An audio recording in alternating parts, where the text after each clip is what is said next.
Hello friends, मैं सुरजीत लखनोत्रा आपका स्वागत करता हूं आपके अपने यूट्यूब चैनल सुरजीत लखनोत्रा एनएलपी पे।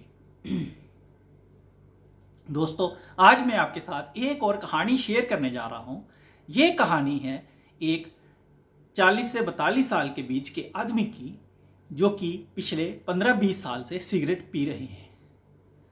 उनके फ्रेंड्स, रिलेटिव, फैमिली मेंबर्स और इवन के डॉक्टर भी उनको मना करते हैं सिगरेट ना पीने के लिए, लेकिन फिर भी वो सिगरेट की लत को छोड़ नहीं पाते हैं। उनकी ये टेम्पटेशन वापस आ जाती है। कई बार वो इस सिगरेट को छोड़ते हैं 1 महीने के लिए, 2 महीने के लिए, 6 महीने के लिए, कई बार इवन कि 2-2 साल के लिए भी उन्होंने सिगरेट छोड़ी, लेकिन फिर भी ये उनकी टेम्पटेशन जो है ये वापस आ जाती है और वो फिर से सिगरेट पीना शुरू कर देते हैं। दोस्तों, ये कहानी उनके अपने द्वारा लिखी गई है। वो खुद उन्होंने अपना कहानी को शेयर किया हुआ है और वो आगे बताते हैं कि एक दिन वो अपने ऑफिस में बैठे होते हैं। लंच टाइम था, उन्होंने लंच किया और उसके बाद वो अपनी चेयर पे बैठ के सिगरेट पी रहे थे। इतने में उनकी 8 से 10 साल के बीच जो बेटी थी वो आती है और उनकी गोद में बैठ जाती है। वो बेटी जैसे ही गोद में बैठती है, वो उनका सिगरेट उनके मुंह से निकाल के डस्टबिन में फेंक देती है। अब इनको बहुत गुस्सा आता है, तो ये कहते उसको, अपनी बेटी को बड़ा बुला कहते हैं और उसको कहते हैं कि तुम्हारी हिम्मत कैसी हुई मेरी सिगरेट को डस्टबिन में फेंकने की। और वो उसको और भी स्कोल्ड करते हैं। और बेटी जो है वो इत्मीनान से उनकी गोद में बैठी है। वो उसको इवन की गोद से नीचे उतारने की कोशिश करते हैं, लेकिन बेटी गोद से नीचे नहीं उतरती है। फिर बेटी उनकी आंखों में आंखें डाल के कहती हैं कि पापा, जब मेरी शादी हो मैं चाहती हूं कि आप मेरी शादी अटेंड करें। अब वो अपनी बेटी से पूछती हैं कि तुम्हें ऐसा क्यों लगता है कि मैं तुम्हारी शादी अटेंड नहीं करूंगा। तो बेटी आगे से रिप्लाई करती है कि पापा, आज हमारी टीचर ने हमें क्लास में बताया कि जो लोग सिगरेट पीते हैं वो जल्दी मर सकते हैं और उनकी लाइफ स्पैन जो होता है वो कम होता है। इसलिए मैं चाहती हूं कि आप सिगरेट छोड़ दें और मेरी शादी अटेंड करें। मैं नहीं चाहती कि मैं आपके बगैर शादी करूं। इतना कह के उनकी बेटी चली जाती है। अब ये जो हमारे जो कैरेक्टर हैं कहानी के, ये अपनी सीट पे बैठे होते हैं। अब इनको सारे सीन याद आने शुरू हो जाते हैं। सारे सीन उनके माइंड सेट पे घूमने शुरू हो जाते हैं कि कैसे उनकी बेटे की शादी हो रही है लेकिन वो उसमें नहीं है।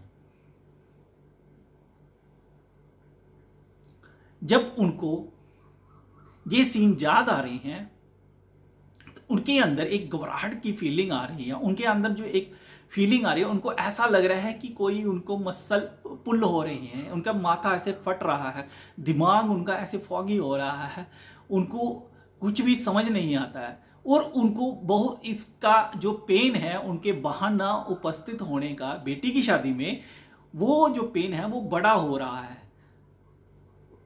सिगरेट पीने की जो उनके फायदे हैं उसके मुकाबले में वो पेन काफ़ी बड़ा हो रहा है। जो उनको सिगरेट पीने का आनंद आता है उससे उनके पेन, उसके अगेंस्ट में जो उनके पेन हैं वो बड़े हो रहे हैं। अब जैसे जैसे ये पेन बड़े हो रहे हैं तो उनको ऐसा लग रहा है कि उनका माथा फट रहा है, उनको ऐसा लग रहा है कि उनका गला चोक हो गया है, उनको ऐसा फील हो रहा है कि कुछ उनके अंदर ऐसा हो रहा है कि वो सांस नहीं ले पा रहे हैं। दोस्तों, यही था कि उन्होंने वहाँ पे सिगरेट ना पीने का एक प्रण लिया। उन्होंने जो पेन है उसको बड़ा करके जब देखा तो उनको जो सिगरेट के फ़ायदे थे वो बहुत ही तुच्छ से लगे। अब आप कहेंगे कि सिगरेट के क्या फ़ायदे हो सकते हैं? मैं आपको बताता हूँ। कई लोग सिगरेट पीते हैं एक सिग्निफिकेंस के लिए, ताकि वो अपने दोस्तों के साथ बैठ सकें और उनके साथ उनके रिलेशन अच्छे हों। कई बार वो अपने आप को बड़ा दिखाने के लिए या बिजी दिखाने के लिए या अपने माइंड को रिलैक्स करने के लिए वो सिगरेट पीते हैं। और भी बहुत सारे फायदे गिना सकते हैं, लेकिन वो हमारे इस कहानी में फिट नहीं बैठते। तो दोस्तों, जब उस आदमी के जो एकदम से जो उनके माइंड में ट्रिगर हुआ, पेन जो उनका जो बड़ा होने लगा, तो उन्होंने इंस्टेंट अपने आप से प्रण किया, अपने आप से वादा किया कि वो आगे से कभी सिगरेट नहीं पिएंगे और वो अपनी बेटी की शादी जरूर अटेंड करेंगे। दोस्तों, अगले दिन वो चले जाते हैं क्लब में।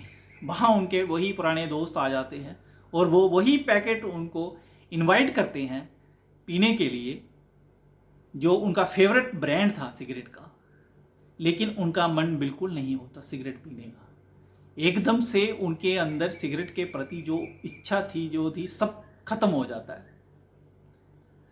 दोस्तों, ये कहानी हमें ये बताती है कि अगर हम अपनी लाइफ में कुछ चेंज करना चाहते हैं, हम अगर किसी गोल को पाना चाहते हैं, तो वो गोल इस तरह से हो कि अगर हम उनको अचीव कर लें तो हमारे अंदर जो फीलिंग उस टाइम पे बनेगी गोल अचीव करने के बाद, अगर हम उसको अभी बना ले तो हमारी जो बॉडी है, जो हमारा माइंड है, वो हमें प्रेरित करेगा उस गोल को अचीव करने के लिए।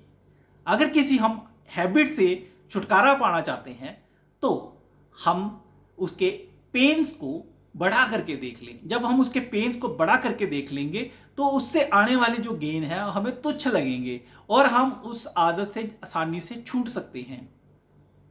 जैसे आजकल जो डिजिटल हैबिट चल रही है, लोग सोशल मीडिया पे लगे रहते हैं, फेसबुक पे लगे रहते हैं।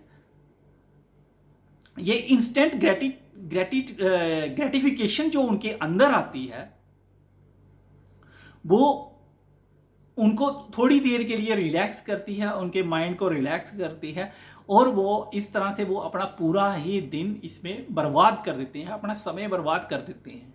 लेकिन अगर वो उसके जो पेन है, आने वाले पेन है, अगर वो इसी तरह उनकी लाइफ चलती रही तो आने वाले 5 साल में, 10 साल में उससे क्या उनको पेन हो सकते हैं, अगर वो उसको देख लें तो वो अपनी इस हैबिट से छुटकारा पा सकते हैं। और इसके उलट अगर वो अपने गेन्स, जो गोल को अचीव करने के बाद उनके अंदर जो एक फीलिंग आएगी, जो गोल को अचीव करने के बाद जो चीज़ें वो पाएंगे, उसकी अगर देख लें तो वो उस आदत से फिर भी वो छुटकारा पा सकते हैं। दोस्तों, ये चीज़ है कि जैसे ही हम किसी चीज़ को पाना चाहते हैं या किसी चीज़ से छुटकारा पाना चाहते हैं, अगर हम उसको फील कर लें, अगर उसकी पिक्चर्स अपने माइंड में कलर्ड और बना लें और हम उसके पेन्स और गेन्स देख लें, तो हम उसको आसानी से छोड़ सकते हैं या एक नई हैबिट डेवलप कर सकते हैं या अपने गोल को पा सकते हैं। दोस्तों, आपको ये कहानी कैसी लगी?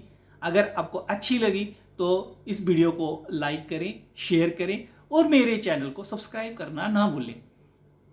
और इसके साथ ही आप बेल आइकन का बटन दबा लें ताकि आपको आने वाले वीडियो की नोटिफिकेशन मिलती रहे। Thank you.